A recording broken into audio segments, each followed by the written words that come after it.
Welcome back. Today we are looking at a health hazard that gets treated like a checklist, which is noise in the workplace.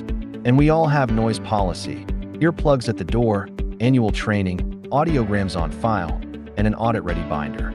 But hearing tests still drift, the same crews keep getting flagged, and slow hearing loss keeps happening, which tells us something important. Compliance is not the same as control. So here is the question for today. What if workers lose hearing despite a compliant hearing program? We tend to overlook the serious consideration of this particular point.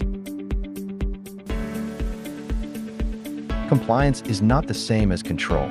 Provincial and territorial OH&S requirements are designed to push you past having a program and toward reducing the actual noise dose workers receive across real shifts, overtime, changing tasks, and equipment that wears down. In other words, the target is controlled exposure, not an audit-ready binder. And that is why laws and regulators focus on limiting exposure, requiring protective measures, and expecting practical noise control where feasible. A lot of compliant programs still fail because they lean too hard on hearing protection as the main control, even though PP is supposed to be the last line, and it is the easiest control to get quietly wrong. If earplugs are treated as the solution, small fit issues, inconsistent wear, wrong selection, and communication workarounds can erase the protection you think you have, which means exposure stays high while the paperwork still looks perfect. Your exposure data might be lying to you. Generic noise monitoring can create a false sense of security because it smooths out the loudest moments, and those moments are often what drive dose and long-term damage. So if your sampling is old, your equipment has aged, your work methods have drifted, or overtime has become normal, your compliance numbers may not reflect what workers are actually living with, which means you are managing noise you are not truly measuring. This is how exposure assessments usually go wrong. They capture a typical day that is not typical. They sample one role, even though workers rotate through multiple tasks. They focus on steady noise and miss repeated peaks and impulse noise. They ignore longer shifts, overtime, or seasonal surges that change the dose. And they rely on posted area readings instead of personal exposure. Rules also vary, which is why copy-paste programs fail. In much of Canada, the common benchmark is 85 dBA over an 8-hour shift. It's 87 at the federally regulated level. In the United States, OSHA ties hearing conservation program requirements to an action level of 85 dBA as an 8-hour time-weighted average, and the standard spells out the required program elements. The clearest warning sign is simple.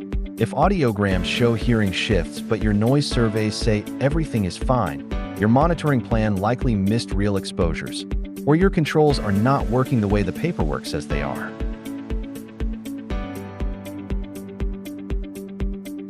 Here's a simple reset you can start this month. If your program is compliant but hearing loss is still happening, it is time for a reset that focuses on the biggest dose drivers and the weakest links in your control chain. First, update your noise exposure assessment using current tasks, actual shift lengths, overtime patterns, and the real condition of the equipment, because yesterday's numbers often do not match today's work. Next, identify your top 3 noise sources or tasks by dose, and target engineering and maintenance fixes before you buy more earplugs, because reducing noise at the source protects everyone and does not rely on perfect human behavior.